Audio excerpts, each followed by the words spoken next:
Webs, you know, right before E3, there was a lot of things that were kind of announced. One of them happened to be your show's most promised pick.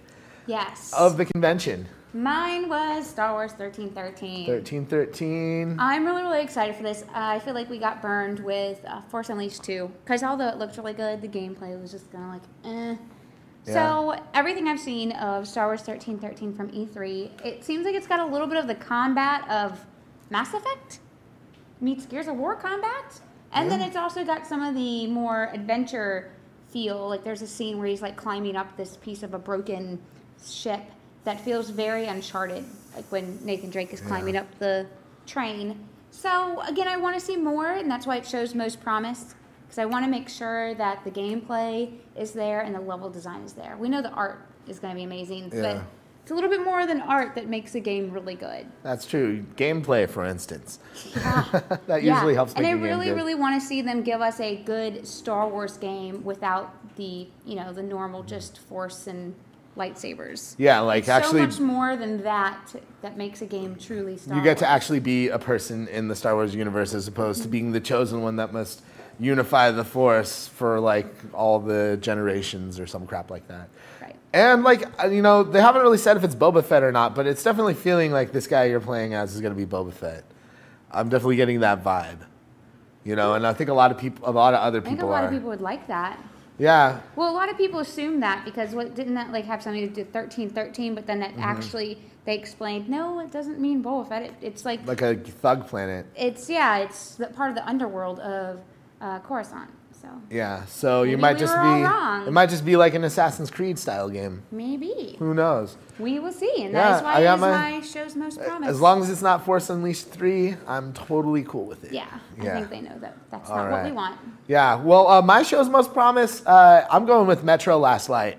I did not see anything about this game. Oh, dude, I went and saw it. They gave us Russian gas masks after seeing this game.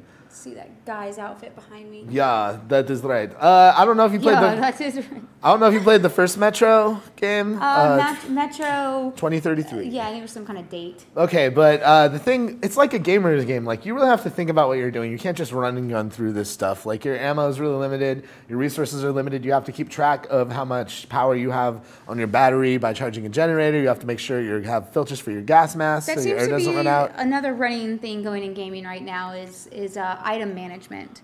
I think that's good, honestly. Like, I think I like it. Games give you too much candy nowadays. Like, nothing is really difficult.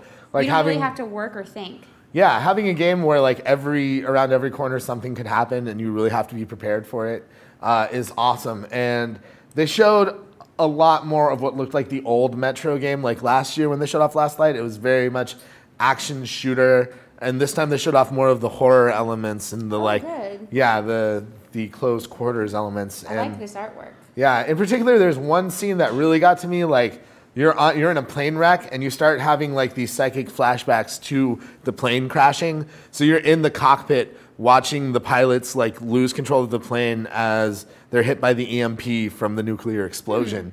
So you're like watching this plane crash into like a nuclear apocalypse in Moscow. And it just like they did it so well. It's just PC looking really only? good. No, this is going to be on 360 and PS3 as well. Yeah, if you have not played the first Metro game, I really suggest you go out and get it if you're up for a challenge. Like if you just want to play Call of Duty and feel all badass and save America and high five your bros, then go do that. I mean, if you want to play a real first-person shooter like a gamer's game, like go pick up Metro 2033. You got me excited for this. That's all I'm saying, Rachel. Look it up. I think I might have a copy at my house if you want to check it out. Yeah, I would totally try it. Like it's definitely worth checking out.